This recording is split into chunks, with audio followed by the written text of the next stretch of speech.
Bienvenidos a este canal de filosofía, teología y la visión franciscana del hombre y de la vida. Nuestro tema es: ¿se puede conocer a Dios por la razón? Contra todo lo que nos dice un mundo falsamente racionalista y dictatorialmente relativista, la existencia de Dios puede ser probada. Los siglos XIX y XX tuvieron como penosa característica hacer de la cuestión de la existencia de Dios una cosa eminentemente sentimental y emocional. Se eliminaba así la posibilidad de tratar el tema en aulas y academias, ya que había quedado relegado al campo de los sentimientos y por lo tanto resultaba inútil hablar de él.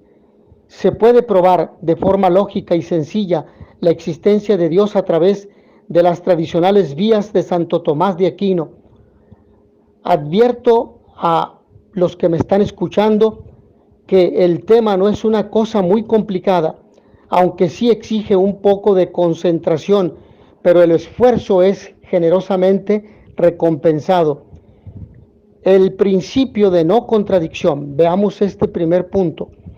El principio de contradicción, base de la teología y de la filosofía, asegura la identidad del objeto, pues aquello que es, y aquello que no es, no es. Algo en consecuencia no puede ser y no ser al mismo tiempo y bajo el mismo punto de vista. Si examinamos cuáles son las características de la realidad, comprobaremos ante todo que cada ser es idéntico a sí mismo y opuesto a todo lo que no es él. Es tan evidente esta oposición que no es sino la misma percepción del yo la que nos revela opuesto al no yo. De lo contrario, quedaríamos confundidos en una masa inerte e informe, donde no habría una posibilidad de distinción entre el yo y el no yo. Esta característica es la comprobación del primer principio metafísico llamado de identidad y no contradicción. Este valor no se aplica solo en casos puntuales o según nuestras características puntuales. Se remonta hasta la esencia última del ser, con el que el yo se nos muestra distinto de otras realidades, sino porque simple y sencillamente el yo es una realidad, es un ser, y en tanto en cuanto ser se impone este principio. En otras palabras, este principio tiene que ver con el ser en cuanto tal y, por lo tanto, debe objetivamente abarcar todos los seres. Tan importante es este principio que se le ha llamado primer principio de metafísica, porque sin él nuestros conocimientos, nuestra ciencia y toda la filosofía, en especial la metafísica, serían, como es muy fácil de suponer, imposibles. Gracias a él podemos declarar el valor de los demás principios y en especial de los que necesitamos para una demostración objetiva de la existencia de Dios. Vamos a las 5 vías del doctor angélico, Santo Tomás de Aquino. Entre los muchos argumentos probatorios de la existencia de Dios dados por los escolásticos y por el mismo Tomás de Aquino, son célebres las llamadas 5 vías que él mismo ordenó en la Suma Teológica, en la parte 1, en el capítulo 2, en el artículo 4. Constituyen como realización filosófica entre nuestra inteligencia y razón con la divinidad. Debemos acercarnos a Dios con aquellos medios de la locomoción propios de nuestra naturaleza. No podemos despojarnos de nuestra naturaleza humana esencialmente intelectual y discursiva. Sobre este punto ya tratamos ampliamente.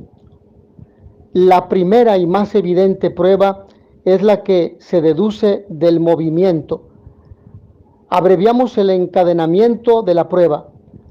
Es un hecho que en el mundo existe el movimiento, seres que se mueven, lo cual nos lo testifica la experiencia. Todo lo que se mueve recibe el movimiento de otro, porque ningún ser puede moverse por sí mismo. Si el que da el está, o si el que da está él mismo en movimiento, es preciso que lo reciba de otro, y este de otro, y así sucesivamente. Reitero esta premisa: si el que da él está él mismo en el movimiento, es preciso que lo reciba de otro, y este de otro, y así sucesivamente, con la finalidad de que esta premisa quede clara. Pero no puede continuarse hasta lo infinito, porque en tal caso nunca llegaríamos a una explicación del movimiento mismo. Por lo tanto, es necesario que ascendiendo por la cadena de seres en movimiento, lleguemos hasta un ser que se mueve, pero no es movido por otro, sino que permanece inmóvil, y es el origen de todo el movimiento existente. Tal es Dios. Este argumento se apoya en el principio de que todo lo que se mueve tiene que ser movido por otro. La razón principal nos la indica Santo Tomás en la Suma Teológica, al decirnos que el movimiento es un pasar de la potencia al acto. No se trata solo del desplazamiento de una bicicleta, sino de este pasar. Imaginemos un vaso de agua listo para beber un día de verano. En acto es agua para beber, en potencia es agua caliente para un té, por ejemplo, o un cubo de hielo o vapor. Acto es como es actualmente, potencia es todo lo que ese ser puede ser eventualmente. Movimiento, entonces, será el paso entre el estado actual y el que potencialmente puede llegar a ser. Entendido esto, diremos que el ser que está en potencia no puede pasar de suyo al acto, porque el tránsito de la potencia al acto supone un ser que ya esté en acto y pueda dar a la potencia el impulso necesario para el movimiento. En el caso del vaso de agua, la misma no puede pasar de estar a temperatura ambiental a caliente o vapor sin que medie algún factor externo al mismo vaso. Por sí mismo el vaso no puede calentarse o congelarse si antes no estaba así, y entonces no hubo movimiento, o si otro ser no lo movió del acto a esa potencia. De aquí que el ser, cuando está en potencia, carece de fuerza para pasar al acto y debe recibirla de otro. Si quisiéramos imaginar que el ser en potencia puede por sí solo pasar al acto, deberíamos pensar que el ser en potencia ya está a la vez en acto, lo cual es contradictorio, pues no es posible que el mismo ser esté a la vez en acto y en potencia bajo el mismo concepto, sino bajo conceptos diferentes, porque lo que es cálido es acto, no puede serlo al mismo tiempo en potencia, sino que frío en potencia. La segunda prueba se apoya en la naturaleza de la causa eficiente. He aquí su esquema. La experiencia nos revela que existen causas eficientes, puesto que unas cosas producen a otras. No es posible que una cosa sea causa eficiente de sí misma, porque entonces sería anterior a sí misma, lo que repugna. Tampoco es posible que en la cadena de orden de las causas se pueda llegar hasta infinito, porque no habría causa eficiente primera, y por consecuencia no habría ni último efecto ni causas eficientes medias, lo que es evidentemente falso. Luego es necesario admitir una primera causa eficiente, y esta es la que todo el mundo llama Dios. La causa eficiente parece ser la vía que por experiencia sensible aparece más clara ante nosotros. Para ilustrar de manera muy simple, podemos decir que la paternidad es una causa eficiente, es decir, que por sí misma explica el nuevo ser. Si es evidente que nosotros no nos dimos el ser, ni nacimos porque lo deseábamos, ni tuvimos participación alguna en aquello, en consecuencia tuvimos que ser engendrados. Ahora bien, nuestros padres también fueron engendrados, y así se remonta la cadena de causa eficiente hasta una primera concepción que a su vez tuvo que ser creada. Quien creó aquello tuvo que ser necesariamente pasar el primero en la cadena, un ser que es causa eficiente en sí mismo.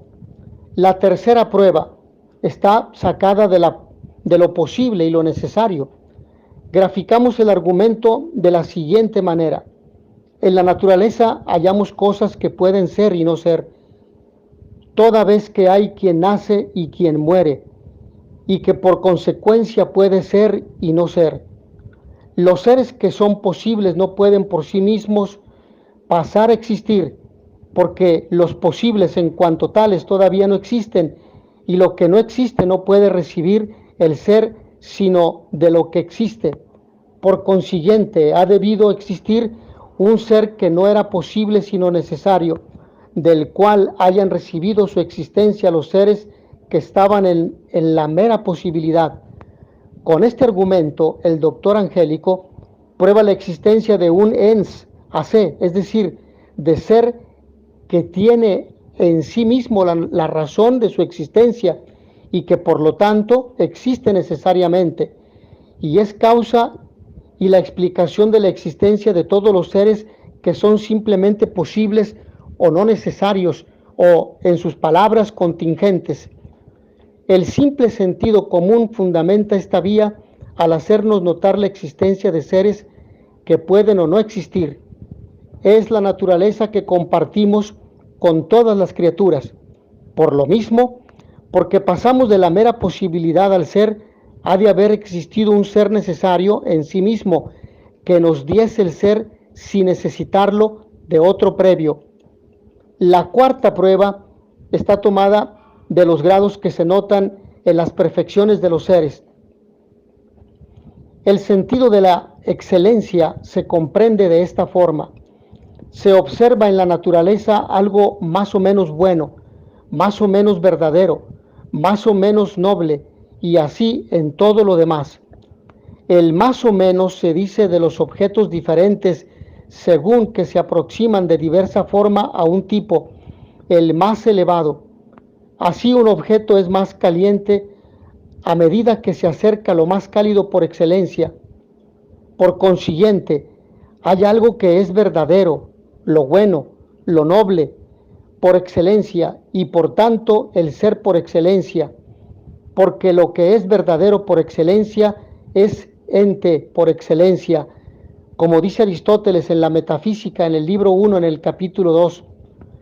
Pero excluye el angélico lo que lleva por excelencia el nombre en algún género de perfección es el último principio, la causa última, la fuente última de dicha perfección, y por lo tanto debe existir el último principio, causa y fuente de todas las perfecciones, en el ser perfecto por excelencia, al cual llamamos Dios. La quinta prueba es de orden más bien moral y está tomada del gobierno del mundo. Para este fin, Santo Tomás se apoya en el principio de finalidad.